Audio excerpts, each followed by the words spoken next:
Jangan lupa untuk tekan butang subscribe, tekan butang like dan juga share. Assalamualaikum kepada semua subscriber dan juga viewers video saya. Hari ini saya nak buat konten yang santai-santai je, kita borak-borak biasa, chill je untuk hari ni. So kali ni saya nak cerita pasal kalau malam kan kita borak-borak yang biasa cerita pasal benda-benda mistik kan, misteri macam tu. So hari ni saya nak bercerita tentang pengalaman saya yang saya pernah alami, yang saya nampak dan tak nampak. Selalunya saya tak nampak lah, sebab saya bukan jenis mata yang mata halus. So saya tak nampak, tapi saya dapat rasa yang benda tu ada.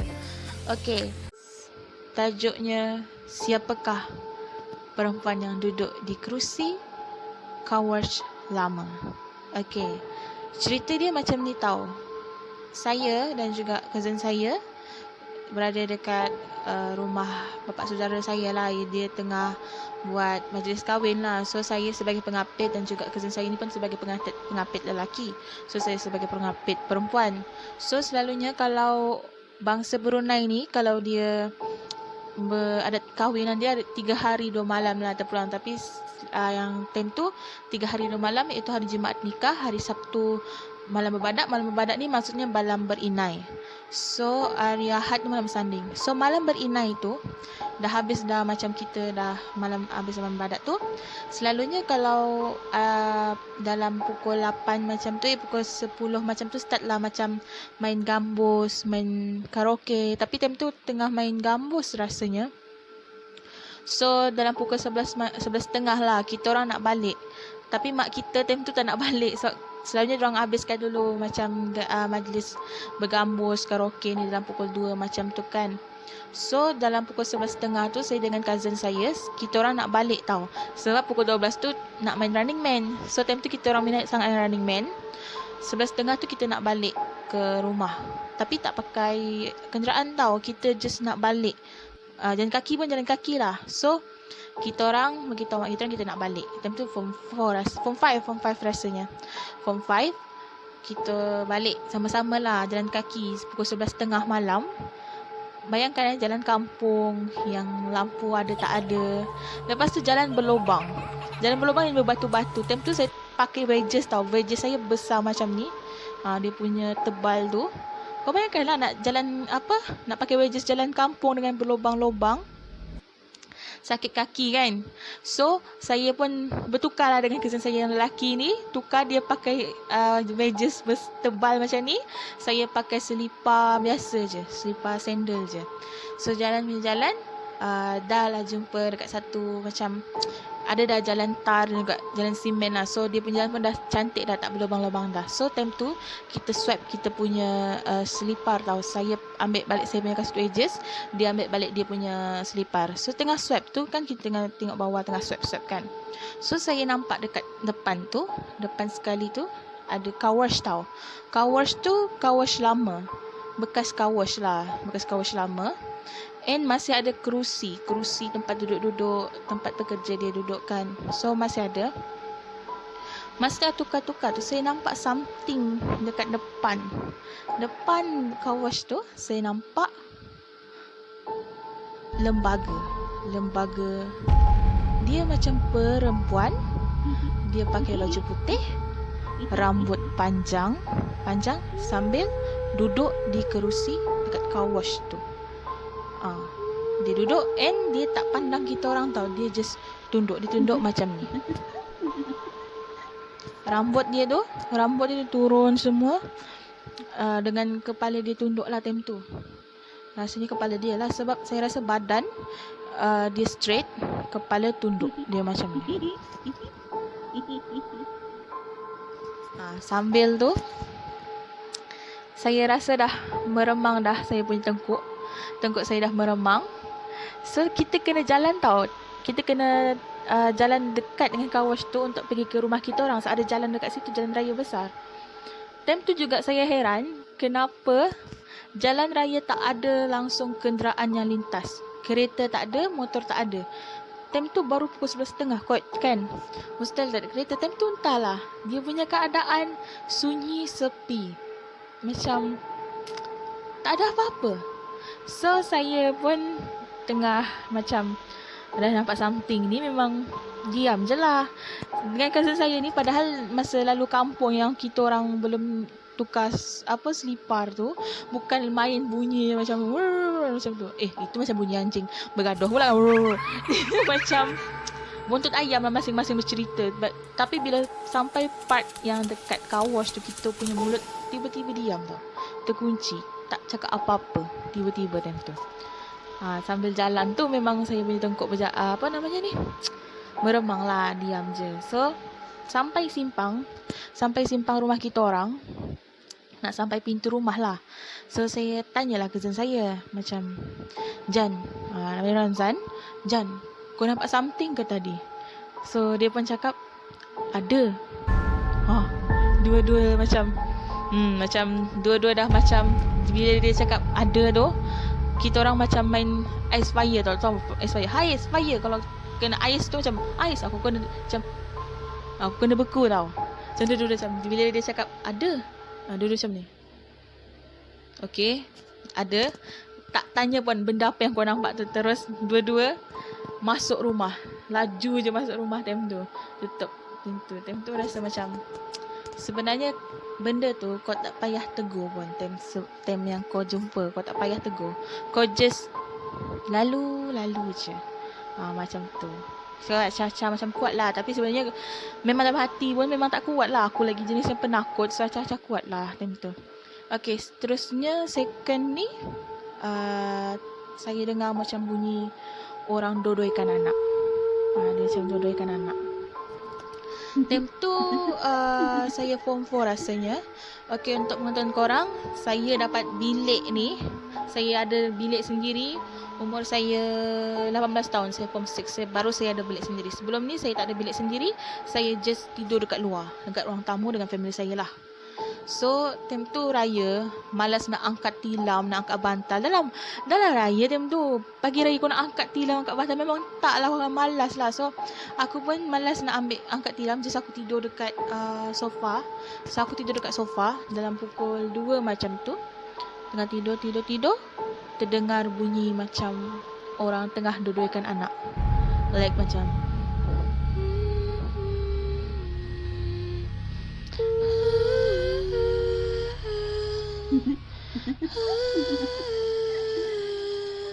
macam dekat luar bilik. Bukan luar bilik, dekat luar rumah tau. Saat time tu saya dekat ruang tamu. Saya macam, siapa pula lah tidurkan baby tengah-tengah macam malam macam ni kan. So saya macam meremang lagi. Saya punya tengkuk, bulu roma saya dah naik time tu. Tapi time tu mengantuk lah, plus mengantuk. So saya takut-takut macam, tak payahlah fikir, tutup mata je. Tutup mata, ambil cushion, tutup dengan muka sekali tutup. Sebab dengar sangat yang bunyi tu yang berada dekat luar. Dia tu macam tengah dodoikan anak lah. So saya sampai sekarang saya rasa mungkin benda tu lah. Tapi saya tak tahulah.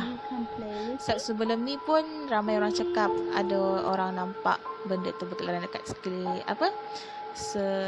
halaman rumah kita orang, dekat jalan raya kita orang. Memang benda tu ada lah, saya tahu. Ramai orang nampak. Okay, mungkin dia lah time tu. So kita just ignore je lah. Baca je surah apa-apa. Kalau ingat apa, jangan takut lah. Jangan takut, aku sendiri pun takut. Okay, seterusnya cerita tentang, ini berlaku masa saya form 6.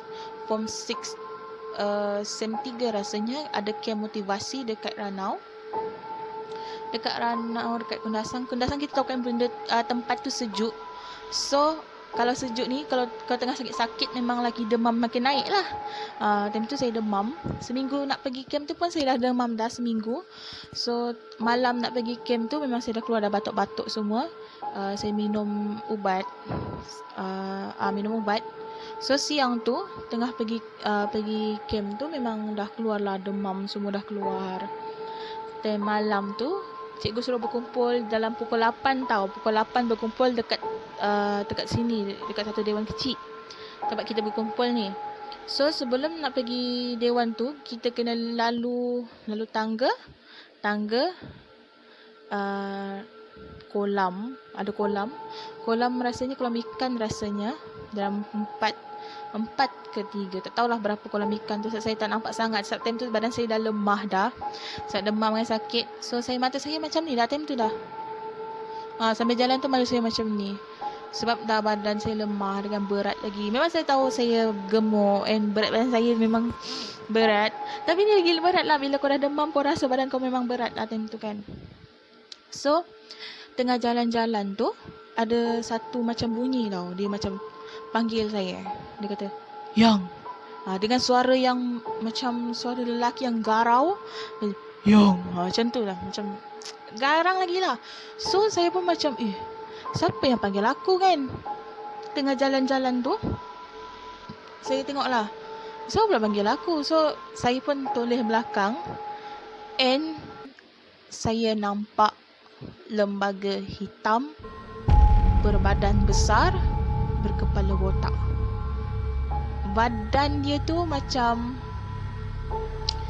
pemain bola keranjang. Kan tinggi-tinggi kan semua. Lepas tu kepala dia botak and kulit dia warna hitam. Hitam, betul tau, hitam macam tudung saya ni. Memang hitam. Badan dia besar gila. Lepas tu saya nampak tu, saya terus pandang depan.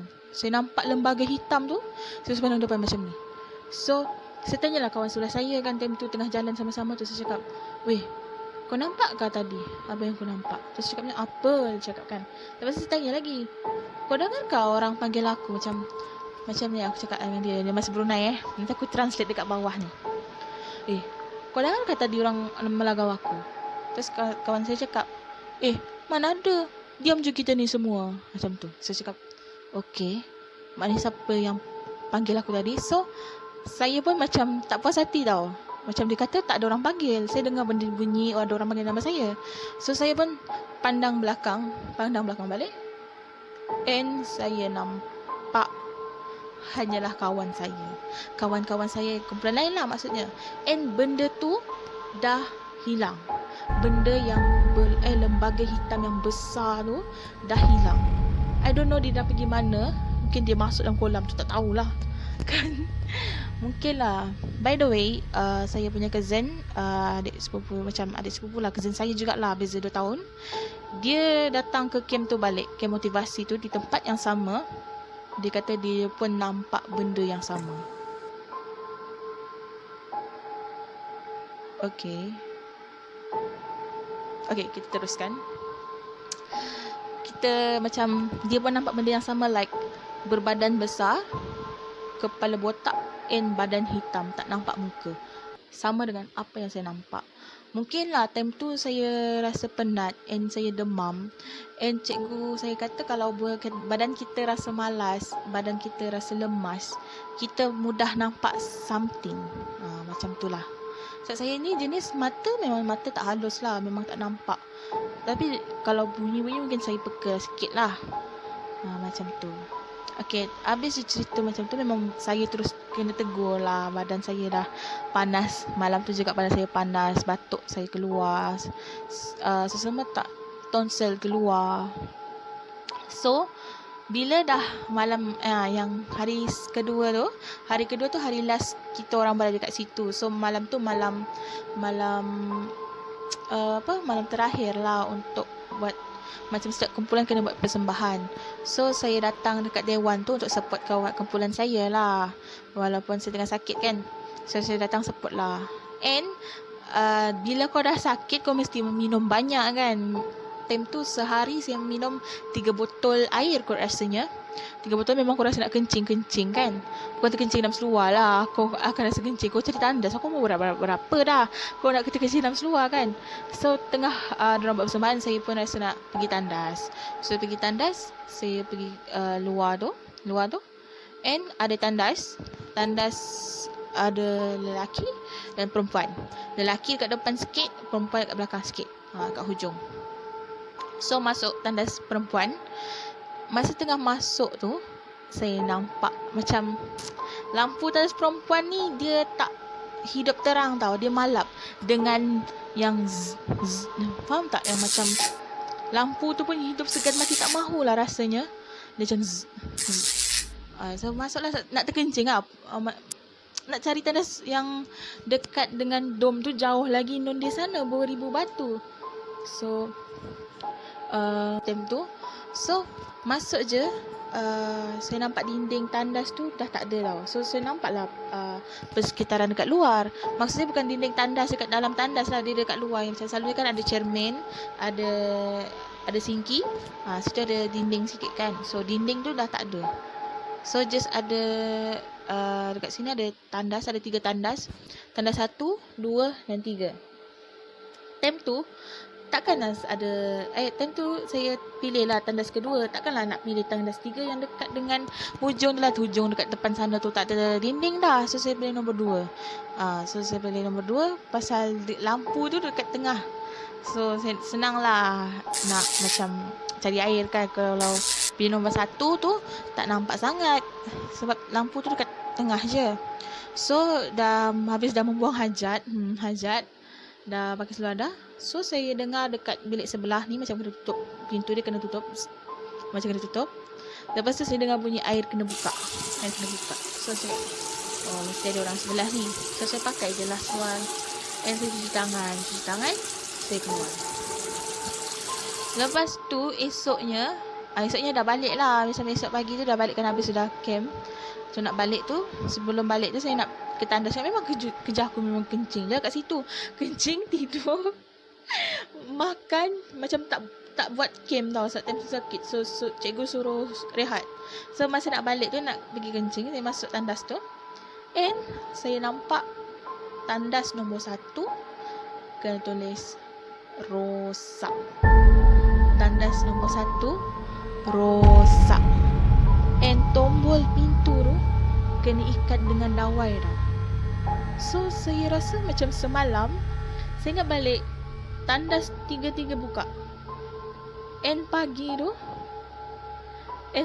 tu dia kena ikat dah pakai dawai, rosak.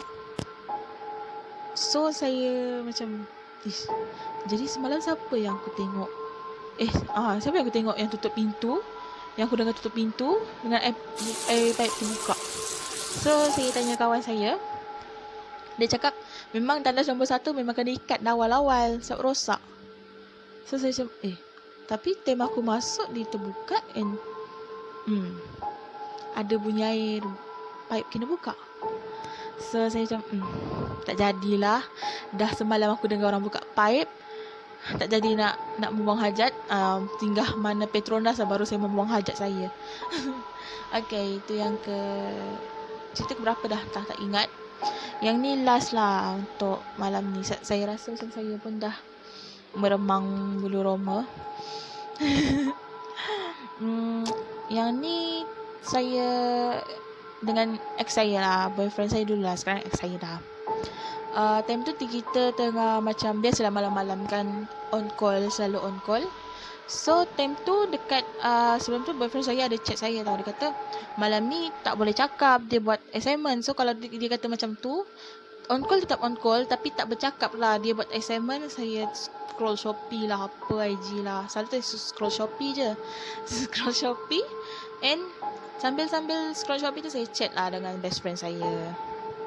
Chat setengah jam Lepas tu ada apa namanya ni, time tu tengah call tau. Tengah call dia diam, saya diam. Saya chat dengan kawan saya sambil tu lah. And ada chat masuk daripada boyfriend saya. Dia tulis dekat situ, kau tengah on call dengan siapa? So saya rasa macam dengan kau lah, sebab kan kita tengah call dengan dia. So saya screenshot lah, ni tengah call dengan kau juga ni.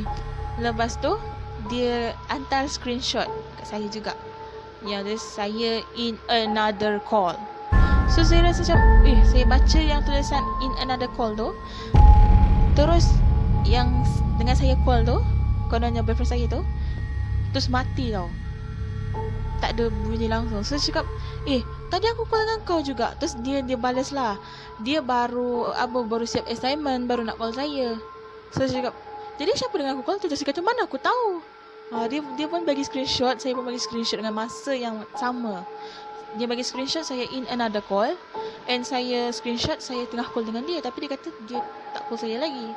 So saya rasa macam 30 minit kot aku on call tadi. Aku on call dengan siapa? So terbayang-bayang lah kat situ. Terus tak jadi on call, tidur. So dalam in the story, kalau kau dah rasa macam tak apa, kau tidur je. Kau dah rasa macam seram-seram sejuk, kau tidur je, kau tak peduli. Itulah cerita misteri yang saya pernah alami, sebahagiannya lah. Ada lagi sebenarnya, tapi malas nak macam panjang nanti videonya. Nantilah kalau ada next video tentang kisah seram, insyaAllah saya akan kongsikan lagi dengan anda semua. So itu saja daripada saya. Mungkin ada video baru akan datang. Saya akan bagi tahu. Mungkin games challenge ke, korang boleh komen nak buat game apa, challenge apa, nanti saya akan buat konten baru. Okay, teruskan like, subscribe, and tekan butang like, subscribe. Ni lama tak buat video. Jangan lupa subscribe, tekan butang like dan juga share. Okay, terima kasih. Itu saja. Bye. See you.